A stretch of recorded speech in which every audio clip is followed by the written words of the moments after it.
Özlem Aral ben, Hayat Takılmana kanalındayız. Bugün şahane bir yerdeyiz. Isparta Belediyesi'ne ait Geri Dönüşüm Atölyesi'ndeyiz.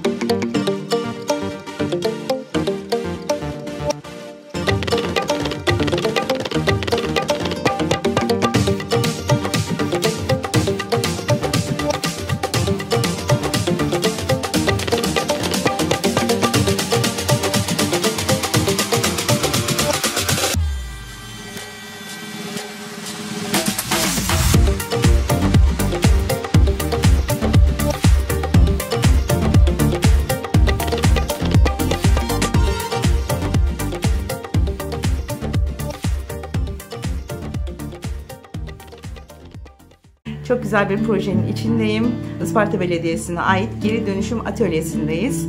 Uzun zamandır gelmeyi istediğim, uzun zamandır davet aldığım, uzun zamandır ihmal ettiğim bir yerdeyim.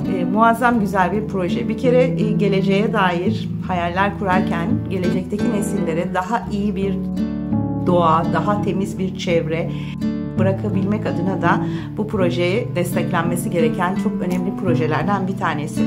Evet, proje Isparta Belediyesi'nin destekleriyle oluşturulmuş ve projenin idaresi belediyenin de kendi bünyesinde çalışan el sanatları öğretmenlerimizden Fatma Çevikbaş.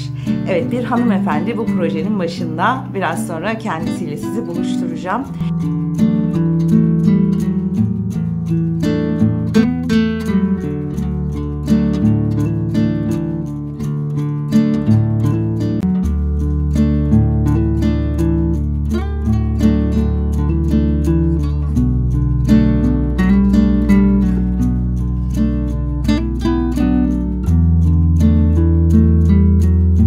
Projenin amacı sıfır atık. Sıfır atık, kullanılmaya müsait atıntıları tekrar değerlendirmek, tekrar hayata kazandırmak ve tabii çöp atıklarımızın da en aza indirgenmesi. Bu anlamda da aslında çok değerli bir misyon yüklenmiş.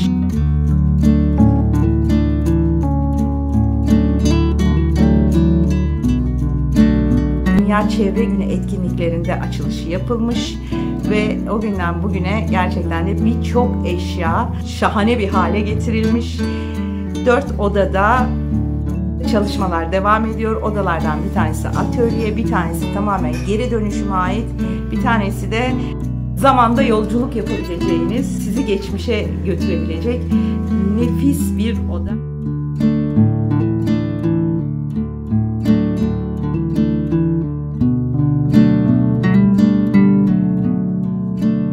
Fatma Hanım'a sorularımızı ileteceğiz. Bakalım bu projeye nasıl başlanmış, neler yapılmış, kendisinden bu bilgileri alacağız. Lütfen sonuna kadar izlemeyi ihmal etmeyin. Çünkü hepinizin çok hoşuna gidebilecek bir yerdeyiz. Fatma Hanım, öncelikle merhabalar. Merhaba. Nasılsınız? Hoş geldiniz. Teşekkür ederim. Çok iyiyim, teşekkür ederim. Biraz kendinizden bahseder misiniz? İsmim Fatma Çevikbaş. 1975 Almanya doğumluyum. 7 yaşına kadar ailemle kaldım Almanya'da. Sonra ablam Isparta'ya gelin oldu. Isparta'da okumaya başladım ablamla. İlkokulu burada okudum. Daha sonra İstanbul'da okudum. Tekrar gene Isparta'da okudum. 17 yaşında nişanlandım. 18'inde gelin oldum. Gelin olduktan sonra kayınvalidem işte kurslara katılmamı istedi. Çünkü ben hani çok az bir şey bilmiyordum. Hani bir iğne tutmasını falan çok az biliyordum. Hani yapıyordum ama öyle şeylerim yoktu. Ve mahalle kursu açıldı. Kayınvalidem dedi ki aynı zamanda bir kızım oldu. Kıza ben bakayım, sen bir kurslara katıl dedi. Kurslara katıldım. İlk kursa katıldığımda böyle küp işlerine falan başladım. Çok heyecanlıydım. Dedim ki ne kadar güzelmiş iş yapmak. Hevesli. Bir de kayınvalidem çocuğa bakınca daha çok heveslendim. Ben daha çok kurslara gitmeye başladım. Ama şunu istiyordum. Hep kurslara gittikçe, bir şeyler öğrendikçe, yani iş yapıp hem satışını yapmaya başlamıştım evimde, hem de katkıda bulunuyordum eşime. Daha sonra kayınvalidem dedi ki sen bir ehliyet kursuna da yazıl, yani bu arada bu kurslara giderken de bir yandan da ehliyetini al. Ama ben dedim çok korkuyorum ehliyet almasından. Pardon, sene kaç bu arada? Sene 97 falan. 1997. 97 falan. Hani kurslara gidiyorum. İşte kız büyümeye başladı artık. Dedi ki sen artık bir ehliyetini al. Ben çok korkuyordum da hani ehliyet alacağım ama bir kadının araba sürmesi o kadar şey ki. Hele o yıllarda. O yıllarda. Ehliyetimi de aldım. Ama ben hep bunu 17 yıl kurslara gittim ama hep böyle insanlara faydalı olmak istiyorum. İşte kadınlara ben de kurs açmak istiyorum. Hani ben de Evet. bir imkanım olsun, kadınlara faydalı olayım, farklı şeyler yapayım. Hep bunu isterdim. Daha sonra bizim bir tayin işimiz oldu. Eşim devlet memuru oldu. Diyarbakır'a gittik. Diyarbakır'dan geldikten sonra bir kızım daha oldu. Diyarbakır'dan geldikten sonra artık benim çalışmam lazım ama ne yapmam lazım? İşte bakın, önlüğü de kirliymiş de öyleymiş de böyle bir yerde çalışanın önlüğü temiz olursa zaten çalışmıyor diye şüpheye düşebilirim bence. Bakın boyalar. Ya orada çok güzel bir şey yapıyor. Şimdi onu göstereceğim size. Evet, bakar mısınız? Şimdi şurada bir yuvası var. Buraya mumu yakıyorsunuz. Burada bakın şöyle bir ay çok güveci var. Buraya işte damlatıyorsunuz, suyunu koyuyorsunuz. Bu hurdanlık. Çok güzel değil mi? Şimdi yapıldı daha bana hediye. Gerçekten de bayıldım. Yani şöyle detay göstermek istiyorum. Şunları kırmayalım. Bakar mısınız? Bir bakabilir miyim bebeklere? Bütün bunlar böyle küçük parça kumaşlardan. Yani belki de çöpe attığınız buna benzer bir sürü kumaş vardır. Evinizde belki kullanmadığınız kumaşlar vardır. Çok güzel olmuş. Kumaşları dikiyor musunuz? Birbirine Dikiyoruz, evet. bakar mısınız? Bunlar da böyle evde atıntı iplikler. Eski kazaklardan. Eski kazaklardan. Harika olmuş. Ellerinize sağlık. Buna benzer geri dönüşüme dair birçok eşya, 2500 eşya kazandırılmış ama şimdi daha da çok diyor Fatma Hanım. Şimdi gerçekten de ben gezdim, dünden beri geziyorum. Özellikle bu odada zamana yolculuk yaptım. İşte duvardaki siyah önlüğü görünce okul yıllarıma, ilkokul yıllarıma gittim. Her bir eşyaya baktığınızda kim gelirse gelsin buraya geçmişinden bir parçayla karşılaşacak diye düşünüyorum.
Sen şunu hatırlıyor musun ya? Burada markasını değiştirmişler. Dandy'ydi. Aa, evet. Dandy diye hatırlıyorsun değil mi? Evet. Bak, Sakız değil mi bu? Evet. Evet. Ay ben çok severdim. Böyle çok güzel bir aroması vardı. Evet. Şimdiki sakızlar gibi Böyle değil. çiğneyip atardım ben. Şeker bitince.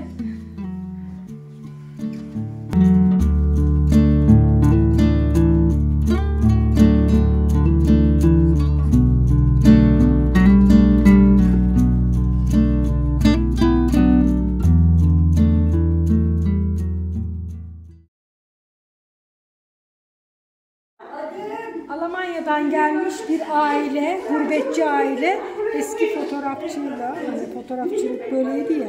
Evet, onun evet. çekimi yapıyor şimdi, fotoğraf çektiriyorlar ailecek. Bir canlandırma daha. Isparta hatırası. Evet, Isparta hatırası. Bir dakika, şurada bir şey daha var. Şunu da gösterir misiniz? Fatma Hanım. Teneke kola. Ya inanılmaz bir şey. Yalnız yüzüğüm de çok yakıştı yalnız, var ya. Pembe. Çok sevdiğim bir renk bu arada. Bakar mısınız? Bildiğiniz. Nasıl yaptınız? Kapıdaki cadılar da öyle. Cadılar da. Evet, cadıları söylemiştiniz. Kapağını çıkarmışsınız. Bakar mısınız? Abi içinde bir tane. Burası geri dönüşüm odası bu arada. Bak. Buna bak, orası da. Hayal dünyası böyle bir şey. Ne kadar benzer. Neyin tekerleği bu Fatma Hanım? Bisiklet tekeri. Ne? Bisiklet tekeri. Zeytin kutusu. Alttaki. Alttaki zeytin Beton kutusu. döktük. Demirle. Varil. Varil. Varil. Varilde Bildiğimiz varil. çeşmemiz. Üstteki de bisiklet tekeri. Ayna yaptık. Su vanaları var ya, eski vanalardan da lamba yaptık. Üstteki de varilin kapağından sarı yaptık. Bu da şimdi Nihal Hanım anlatıyor. Yaşlı kadın, koca karı dedi bu arada. Karı kapının şeysine konuluyor. Kapı kapanmasın diye. Altı doludur bunun. Kum vardır. Ya acayip Kapı güzel, kapanmasın acayip diye. sevimli bir şey yalnız bu. Evet. Çok beğendim gerçekten. Bunlar da hemşirelerimiz. Şunlar da, şunları gösterecektim. Bunlar da Kitap konuluyor aralarına. kitap kabı. Kitap Şunların kabı. içinde de lavanta varmış. Evet, lavanta var canım. Lavanta. Aa, çok güzel. Böyle hediye yapılıyor bunlar, hediyelik. O neliği var? Küçük. Onu yapalım. Elek. Yapacağım bir şey. Kim bilir bu neydi de değerlendirdiler. Hani kaşıklıklar var ya. Güzel. İşte koca karı bunlar. Bir yastıkta kocayın. Ay çok güzeller. Çok güzel hediye olur. Ben hediyelik olarak çok beğendim. Bak, teneke kutulardan. Burada çocuk oyunları var.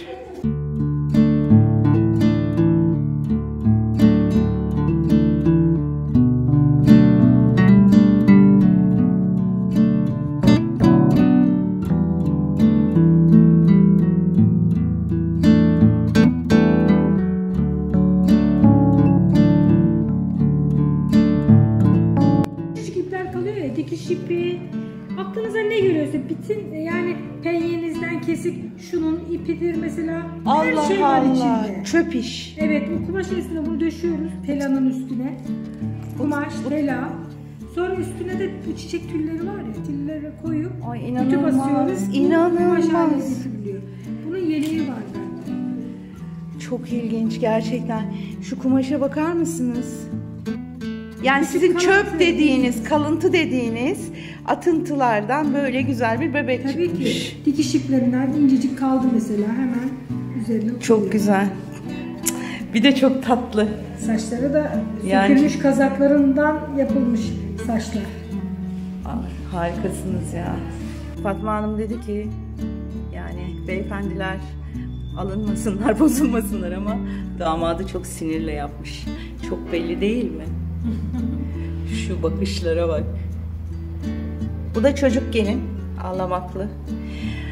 Evet, ülkemizin acı gerçeklerinden bir tanesi.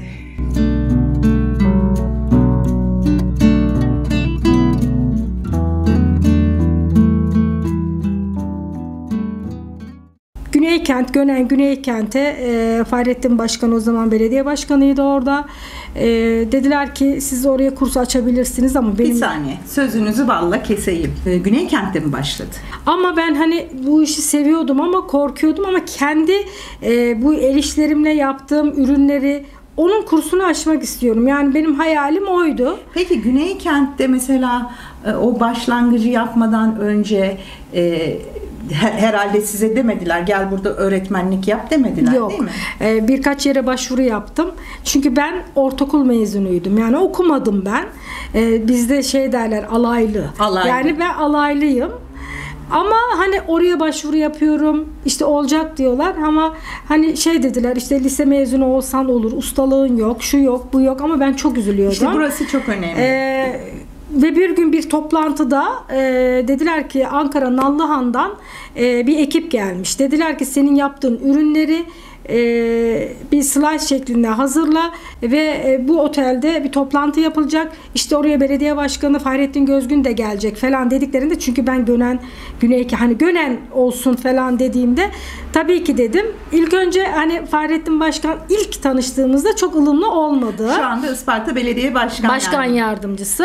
Böyle toplantıda Ankara Nallıhan'dan gelenler böyle bilgisayarı çekti. Herkes baktı. Aa çok güzel olmuş, çok güzel iş falan derken Fahrettin Başkan şöyle bilgisayarın böyle ucunu şöyle kendisine çevirdi. Hoca hanım yarın başvuru yapabilirsiniz dedi. Ama ben sabaha kadar hiç uyumadım. Ama çünkü güzel. En büyük hayalimdi benim, hani yani hem insanlara faydalı olmak hem evime faydalı olabilmek. Bu konuda da sağ olsun eşim hep destekçi oldu bana. O çok önemli. Çok önemli. Hani eşlerin bir kere eşinin arkasında olması lazım. Erkek kadının arkasında olması lazım. Daha çok güç oluyor. Arkanızda daha çok güçleniyorsunuz. Kesinlikle. Bence yani. Bana göre öyle. Arkanda birisi varsa güçlü oluyorsun. Birlikten kuvvet doğar. Gönen'e başladım ama şimdiki gibi, önceki gibi heyecanlandım şimdi anlatırken size de. Ve ben kursa ertesi gün başvuru yaptım ve kursa başladım. Ama kursa başladığımda ne yapabilirim? Yani diyorum ki hani kadınlara ne öğretebilirim, ne yapabilirim? Çünkü köyde alacağımız şeyler kısıtlı. İşte bir boyadır, bir malzemedir. Bunlar da kısıtlı. Bunlara başladık. Evde ne yapabiliriz? İşte herkes şişe getirmeye. Herkesten böyle şişe boyamaya başladık.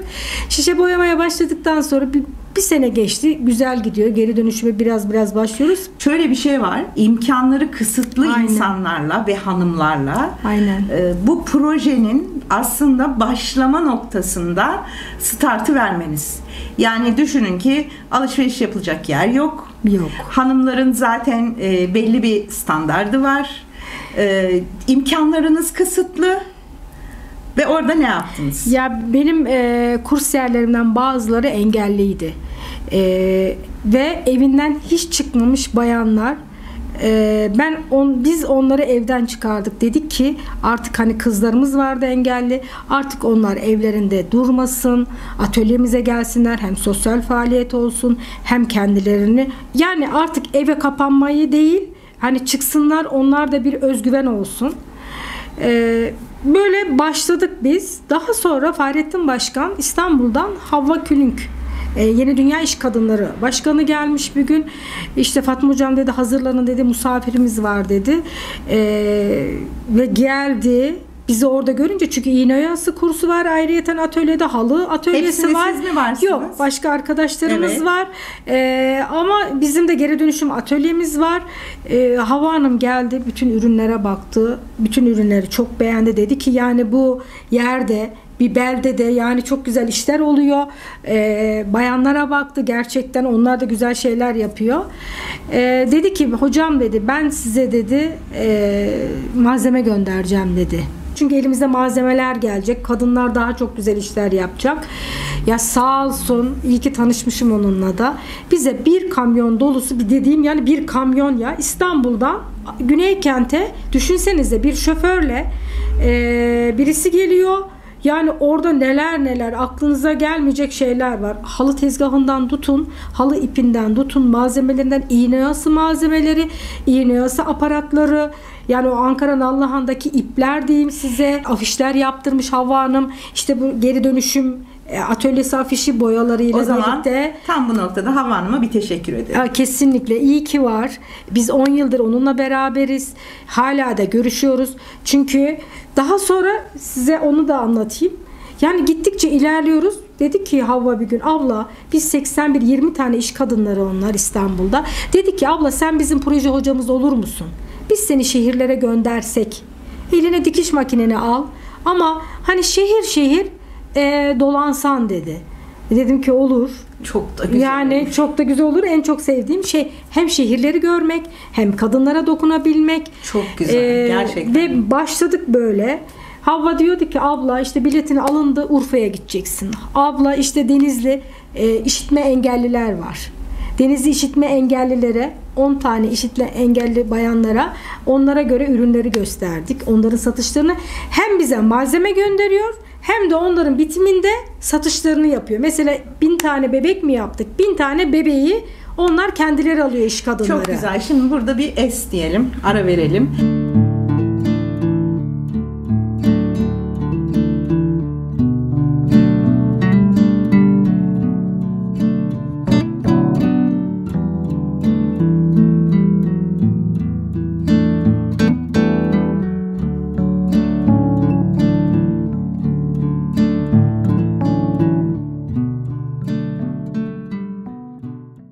Bütün bu aşamalardan geçtikten sonra bu proje, yani şu anda bulunduğumuz geri dönüşüm atölyesi projesi, geri dönüşüm evi dediğimiz bu yer ilk kimin aklına geldi? Belediye başkanımız Şükrü Başkan'ın. Ben Güneykent'te çalışırken 3 sene oldu ben Isparta'ya başlayalı. Burası boştu. Hocam bizimle var mısın? Geri dönüşüm atölyesi kursak. Aynı zamanda da hayallerimiz daha çok büyüyor. O zaman bu noktada da belediye başkanımıza teşekkür Şükrü ediyor muyuz? Başkanımıza çok teşekkür ediyorum bu konuda. Her bir detay çok özel düşünülmüş ve çok güzel hazırlanmış. Bizi geçmişe götüren, gerçekten bir zaman makinesine girmişçesine hissettiğimiz bir eski eşya odamız, Evet. bir geri dönüşüm odamız, bir atölyemiz, tuvalet ayrı konsepte, giriş ayrı konsepte. Bütün bunları yaptık. Bu noktaya geldik. Peki hedefiniz ne? Benim en büyük hayalim fabrika kurmak. Çok güzeldi ya. Gerçekten çok Yani. güzel. Böyle olmanız zaten. Peki fabrika kurmak derken bu işi fabrikasyona çevirmek çok zor. Atölyemizde yani Güneykent'te mesela hani bebekler yapıyorduk. Gül bebekleriyle başladık. Havva Hanım gönderdi bebekleri. Bir Barbie bebeğini mesela. Dedik ki biz yöreselleştirelim Barbie bebeğini. İşte pazenleri giydik. Önüne gül çuvalları verdik. İşte satışlarını yapmaya başladık. Protokole onlar gidiyor. Her yere gül bebeklerimiz dağılmaya başladı. Dedik ki bir gün bayanlarla oturup ya biz bunun fabrikasını kursak ya. Yani hani bir Barbie bebeği tamam. Hani fabrikası var. Fabrikasyon getirtiyoruz. Biz kendimiz yapsak bu bebekleri ve biz hediyelik eşya olarak tamam çok büyük istemedik fabrikayı ama küçük bir yerimiz olsun. Herkes bizden sipariş istesin. Bütün bayanlar, köyün bütün kadınları Olacak. Fabrikası Ben olsun. inanıyorum, olacak. Çok teşekkür ediyorum. Fabrikamız olsun. Ve şimdi atölyede de biz başladık. Bebekler yapmaya. Dedim ki böyle böyle bir hayalim var. Siz devam edin. Belki bu hayal büyüyebilir. Geride ne kaldı biliyor musunuz? Ben hani bayanlarla çalışmayı çok seviyorum. Hep böyle şeyim. Biz mesela şimdi atölyemizden girene dedim ki bayanlar giriyor. Kapıdan ilk girdiğinizde o seksekten atlayın. Tamam. Eğer dışarıda mutsuzsanız bile evinizde eşinizle kavga etmiş olabilirsiniz. Sorunlarınız vardır. Onu dışarıda atın. Buraya gülerek, oynayarak içeriye girin. Ve şimdi bunu yapıyoruz. Hele şu 2 haftadır bir görseniz kapıdan girerken ben masada otururken bir bakıyorum kursiyerim girerken oynayarak seksek atlayarak giriyor. Yani bir terapi merkezi de diyebiliriz. Yani şimdi biz mesela bir bebeğe başlarken gerçekten çocuksuzlaşıyoruz. Mesela bebeğin gözlerini yaparken, saçlarını yaparken kendi bebeği çocuğumuzu seviyoruz gibi. Aa ne güzel olmuş. Aa şirin oynatıyoruz. Ya biz kendi çocukluğumuzu hani çocuklarımızı nasıl giydiririz? Şimdi bebeklerimizi öyle giydiriyoruz biz. Evet. Ekip arkadaşlarınız ve hanımlar da bu konuda çok gerçekten iyiler. Evet. Gerçekten iyiler. Bu tek başına yapılacak bir şey değil. Evet, projede bir lider şart. Tabii ki kesinlikle. Destek şart. Lidersiz destekleriniz var. Ama iyi bir ekibiniz yoksa, bu işe inanmış, hayal dünyasını genişletebilecek, hayalindeki şeyleri yaptığı her şeye ekleyebilecek bir ekibiniz Yani yoksa. ekibim çok iyi. Sağ Çünkü olsunlar, bakıyorum o yanımdalar. kadar güzel şeyler var ki. Yanımdaki ekibim çok güzel ama şöyle bir baktım Halk eğitimden çoğu arkadaşlarım destek vermeye başladı. İşte belediyeden bazı çalışan arkadaşlarım var. Mesela Elizim mağazamızdaki Berda Hanım sorumlusu oradaki bayanlardan destek verilmeye başladı bana. Hani işte dikiş konusunda, malzeme konusunda yetişemediğim yerde hepsi koşuyorlar. Yani bir şey oluştu. Daha çok aile gibi olduk hepimiz. Herkes bir malzeme desteği de veriyor. Eskilerini getiriyor. Sandıklar boşaltıyor. Öyle olmasa böyle Kesinlikle olmaz. Şimdi kısaca ödülleriniz, katıldığınız fuarlar, biliyorum ki bebeklerle ilgili bir etiketiniz var. İnovasyonda mikro kredi. Biz bayanlara hani mikro kredi dağıtılıyor. İnovasyon dediğinizi Türkçesini alabilir miyim? Geri dönüşüm. Evde yani çalışmayan bayanlara mikro kredi, mesela mikro kredi var. Mikro kredi desteği veriliyor. Biz bunu Güneykent'te başladık. 10 yıl oldu. Mesela neyden başladık? 500 liradan başladık. 500 lira bütün bayanlar çekti. Çektikleriyle malzeme alıp ve üstüne kat kat koydular. Ve bir 5 yıl önce inovasyonda geri dönüşümde 3.'lük aldık. İstanbul'dan ödülünü aldık. Geçen yıl TRT SDÖ İletişim Fakültesindeki öğrenciler burada çekim yaptılar ve TRT 2'ye sundular bunu. Onda da geri dönüşümde 3.'lük aldık. Bir türlü daha 1'e gelemedik ama hep 3.'lük alıyoruz biz. Ama çok ilk ona girmek zaten çok güzel bence. Akdeniz girişimci kadınlarda da geri dönüşümde 3.'lük aldık. Aynı zamanda bu Isparta ile ilgili Zoom dergisi sosyal bilgiler dersinde bir kitapçıkta soru oldum. Daha birçok hani şeyler var, fuarlara gittik. Bizi şu anda izleyenler, özellikle hanımlar artık bir çekirdeklerini kırsınlar. Kesinlikle. Kabuklarından dışarı bir çıksınlar. Onları etkileyebilecek böyle vurucu şeylere dokunalım ki. Ben mesela bu okulunu okumadım hiçbir şeyin. Hani isterdim ki hani üniversiteye gideyim, okuyayım. Ama okumadım, yani okuyamadım.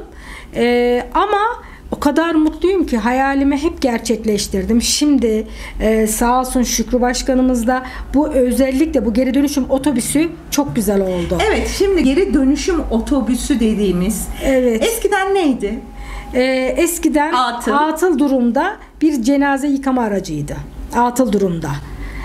13-14 senedir falan hani işlev durumda değilmiş. Ve sonrasında başkanımız dedi ki ya hocam bunu döndürelim. Bayanlara daha çok şey olsun. Türkiye'ye tanıtalım. Çünkü Türkiye'de yok geri dönüşüm otobüsü. Ve içi restore edildi. İşte laminantlar, dolaplar hepsi yerleşti. Biz içine 81 il bebekleri, 75 ülke bebekleri ve aynı zamanda geri dönüşüm malzemeler dizayn edildi. Biz dedik ki bunlar mahalleye gitsin, illere gitsin dedi başkan. En son festivallere katılmaya başladık. Ankara Tam Bana Göre Festivali'ne katıldık. Gölcük'teki El Sanatları Festivali'ne katıldık. O kadar güzel ilgi görüyor ki. Yani oradaki bayanlar şimdi gezmeye geldiklerinde ertesi gün bir baktık geri dönüşüm olunca herkes plak getirmeye, pazen getirmeye, sandık boşaltmaya başladılar gittiğimiz yerler. Onlar gelemiyorsa biz gidelim. Biz gidelim çok istiyoruz. Çok etkileyici. Gerçekten çok etkileyici. Bu konuda da çok etkilendiğimi söyleyebilirim. Tebrik ediyorum. İl Kültür Turizm Müdürümüz Ali Göçer ve Zeliha Hocam bir gün beni aradıklarında hocam başvuru yap bebeklerle ilgili. Yani ben tamam alaylıyım diyorum da hani bu kadar beklemiyordum. Artık hani bunun şeyi yok ve sınava katıldık. Yani burada hazırlık yaptık. Zeliha hocamla birçok bir şeyler hazırladık.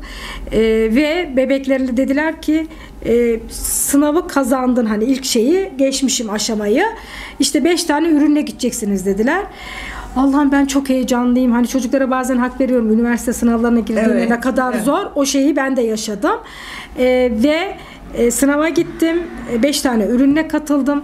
Ve şimdi somut olmayan kültürel miras taşıyıcısı Kültür Bakanlığı. Somut olmayan kültürel miras taşıyıcısı oldum. Folklorik bebeklerle. Miras taşıyıcı ve Kültür Bakanlığı sanatçısı. Çok Kültür Bakanlığı sanatçısı. Aynı sanatçısı olarak geçiyor. Evet, somut bunun olmayan da altını çiziyoruz. Kültür Bakanlığı sanatçısı. Alaylı.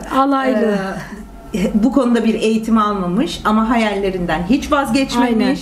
Kabuğunu kırmış, çekirdeğini kırmış, kabuğundan dışarı çıkmış. Peki elinizde bir sihirli değnek olsaydı? Tüm bayanları hani evde hani çıkmayan bayanları diyeyim dışarıya çıkarmak isterdim. Bazen ben şunu da yapıyorum. Bazı engelliler var evinden çıkamayan. Ben onların evine gidiyorum bazı iş çıkışlarında. Yasemin, merhabalar. Bugün bizimle birlikte olduğun için çok teşekkür ediyorum. Geri dönüşüm atölyesi için ne düşünüyorsun? Ama üreten bir kadınla kadını tanımak çok güzel bir şey. Hele ki bu kadar güzel şeylere imza atan bir kadın mükemmel. Yani bütün kadınlarımız böyle olsa keşke. Böyle kadınların önderliğinde arkadan gelecek kadınlara büyük örnek. Bence de. Gerçekten çok güzel şeylere imza atılmış. Aslında geçmişe bir yolculuk. Ben hep derim ya, solucan deliğine girip Evet, aynen. o devire gidersin. Ben bugün şu kapıdan girerken bir solucan deliğinden girip 70'lerin, 80'lerin dönemine gittim. Çocukluğuma gittim. Bugün bize kameramanlık yaptığın için ayrıca teşekkür Ben ediyorum. teşekkür ederim. Hiçbir şey yapmadım. Sadece yanınızda oldum. Ya, varlığın yeter. Teşekkürler, sağ olasın. Teneke kolalar, cadılar. Bak teneke kola hayal edebiliyor musun? Bak. Bak şimdi burada çok şaşıracaksın. Ekmek teknesini yaptık. Ay, Açık hava çok sineması güzel, çok yaptık. güzel. Şimdi kadınlar bu bebekleri yapıyorlar. Baksanıza ayakkabı falan örüyorlar artık. Kendileri coştular. Çok güzel olmuş ama ya. Çok güzel. Bunlar kitap kaplıkları. Kumaşlardan yaptık. Ben de geçen gün keçeden gördüm. O kadar güzeldi ki. Bunlar geri dönüşüm olduğu için bu çok daha kıymetli. Keçe de kıymetli ama evdeki mesela düşünsene bak.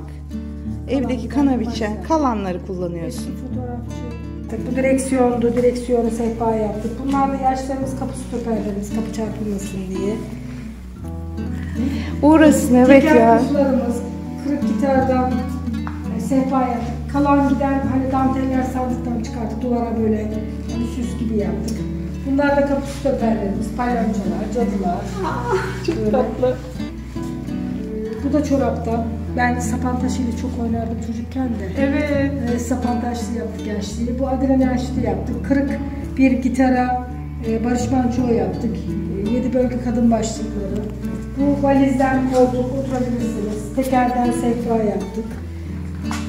Marmara bak. Bu da teker puflarımız.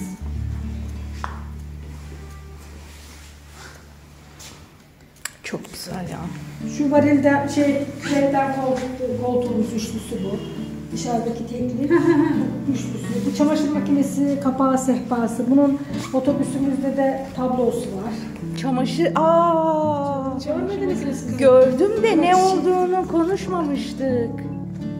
Şöyle yani. Bak. Biz saza Aşık Veysel yaptık. Bu yıl Aşık Veysel yılı dediler de. Evet. Bu yıl Aşık Veysel yılı. Mesela bak yaptık biz. Şu sehpanın üstünde kasetler var. Teker kaset. Şu çamaşır makinesi kapalı tablo. Bakar Ay, o mısın? çok güzel. Deniz manzarası yaptık. Tablo orada. Araba cam kapağı saat yaptık. Bu da kapı stoperi. İşte bunu gördüğümde. Ay bu burunları çok güzel. Bakar mısın? Hayran olmuştum. Bunlar da geçmişten günümüz olan hemşirelerimiz.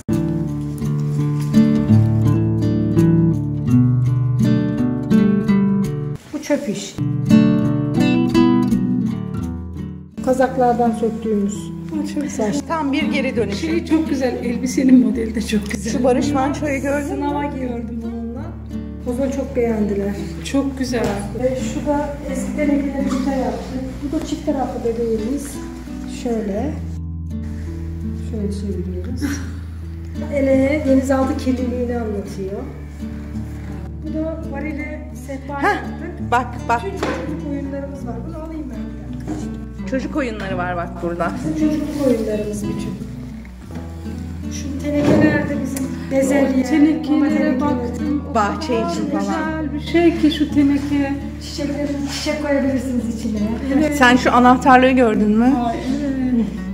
Hep bunlar çok güzel geri dönüşüm projeleri. Şurada topladığımız işte tahta parçaları, cevizden kayıtlar yaptık mesela.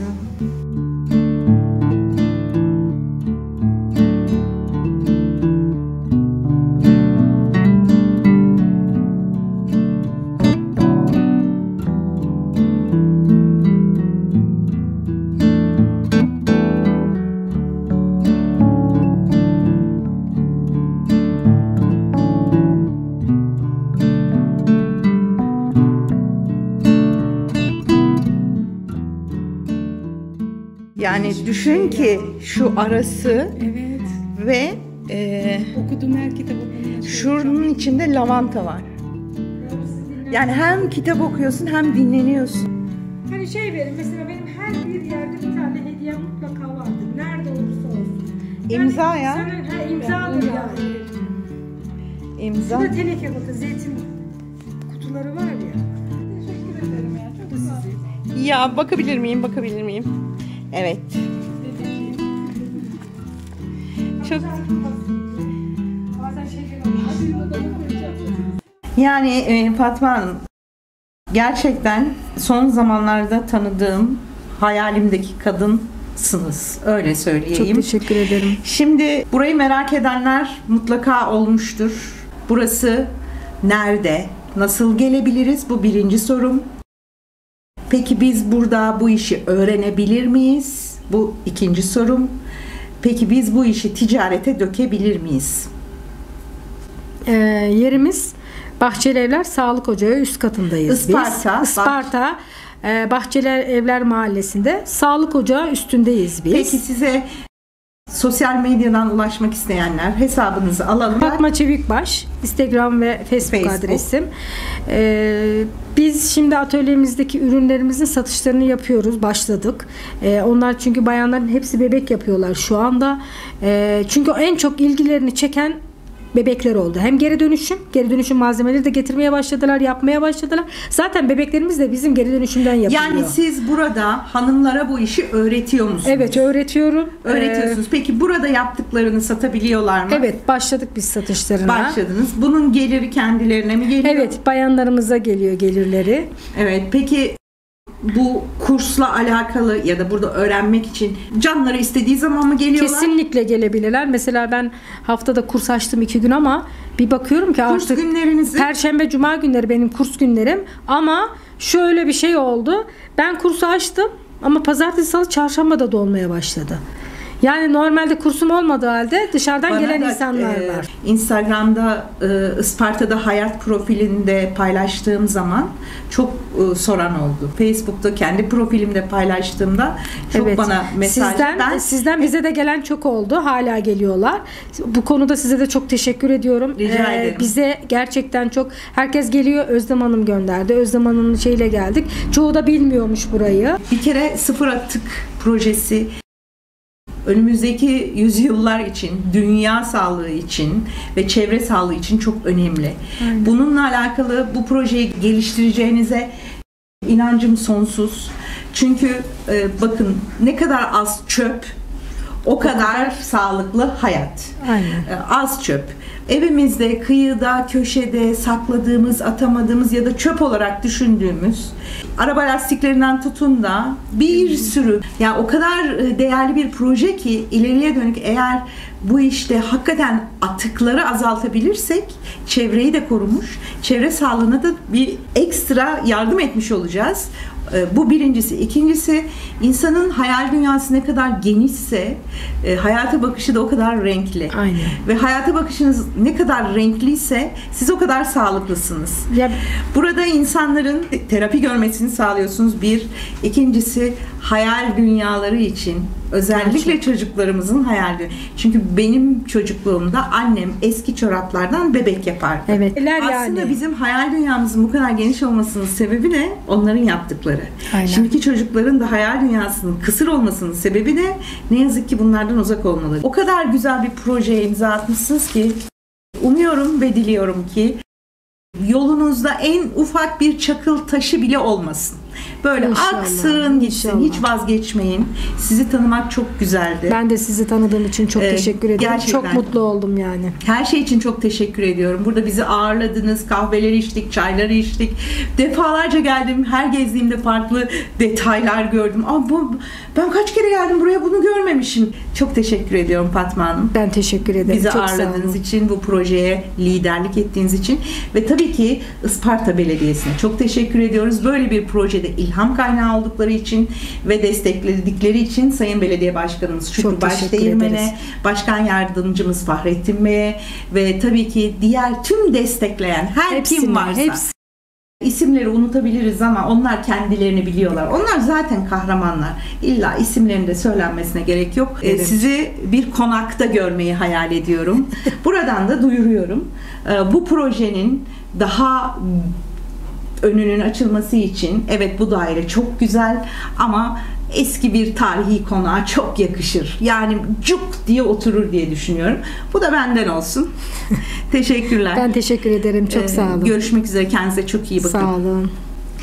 Evet, bugün Geri Dönüşüm Atölyesi'nde, Geri Dönüşüm Evi'ndeydik. İzlediğiniz için çok teşekkür ediyoruz. Bu projeler desteklenmeli. Burada herhangi bir menfaat gözetmeksizin, hiçbir karşılık beklemeden ben buralardaydım. Çünkü görün istedim. Bir hayalle yola çıkılmış, bakın neler yapılmış. Hayallerinizi ertelemeyin. Bugünün hayali yarının gerçeği diyelim.